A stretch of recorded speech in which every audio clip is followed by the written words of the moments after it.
Corrigeons ensemble l'exercice 2.7. Le but était d'associer la bonne fonction de transfert au bon schéma. Prenons d'abord la première fonction de transfert. Calculons ces pôles. Nous voyons que nous avons un pôle en plus j et en moins j, ce qui veut dire qu'ils sont sur l'axe des x égale 0. Donc, ces pôles sont à la limite de stabilité. Nous n'avons aucun 0. Le seul système qui correspond à un système à la limite de stabilité est le système G. Donc, celui-ci est rapidement associé.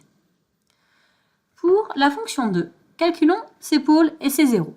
Nous avons deux pôles en moins 1 quart et moins 1 septième. Ce sont deux pôles stables. Et nous avons un 0 en 1 demi. Ah, le 0 est positif, ce qui veut dire qu'il y aura un dépassement négatif. Nous pouvons également calculer le gain, qui est la limite quand S tend vers 0 de f de S, qui est égal à 1. Donc le système qui correspond est bien le système D, puisque c'est le seul à avoir un dépassement négatif, et nous pouvons le vérifier car son gain statique est 1.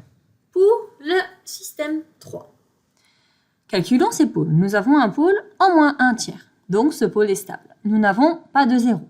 Son gain statique, quand S tend vers 0, est égal à 0,5.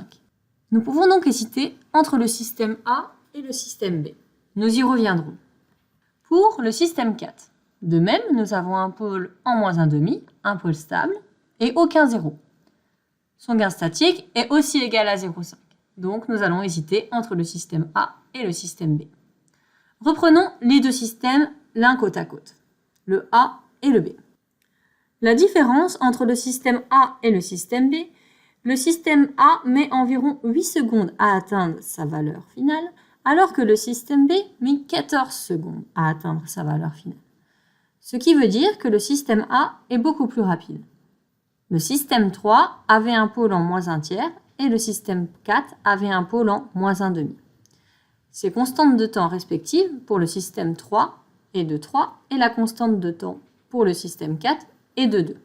Comme la constante de temps du système 4 est plus petite que la constante de temps du système 3, nous pouvons dire que F4 est plus rapide que F3. Nous pouvons également démontrer ceci via le tracé des tangentes comme précédemment. Donc F3 correspond au système le plus lent, c'est-à-dire au système B, et F4 au système le plus rapide, c'est-à-dire le système A. Pour F5, nous avons deux pôles en moins 1 demi et en moins 1. Nous avons un 0 en moins 1 quart.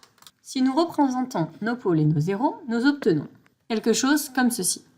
Notre pôle en moins 1, notre pôle en moins 1 demi et notre 0 en moins 1 quart. Le 0 est plus proche de l'origine que le pôle. Donc, nous avons un dépassement positif. Ce qui veut dire que c'est le système E. Nous pouvons vérifier son gain statique, qui est égal à 1 et qui correspond bien. Pour le système 6, nous avons deux pôles, un en moins 2 et en moins 1. Nous n'avons pas de 0. Notre gain statique est de 0,5. Nous devons donc chercher une courbe qui a un point d'inflexion, qui n'a pas de tangente à l'origine et où son gain est égal à 0,5, ce qui correspond au système F. Calculons les pôles pour le système 7. Nous avons deux pôles en partie imaginaire. Donc si les pôles sont à partie imaginaire, il y aura un petit dépassement. Nous n'avons pas de 0 et ici, son gain statique est égal à 1, ce qui correspond donc au système C. Pour le système 8, si nous calculons ces pôles, nous remarquons qu'ils sont à partie réelle positive, ce qui signifie qu'ils sont instables. Il n'y a aucun 0. Un système instable, donc ici nous voyons jusqu'à 10 secondes, mais le système va partir à l'infini et va osciller de plus en plus. Comme nos pôles sont imaginaires, c'est pour ça qu'il oscille.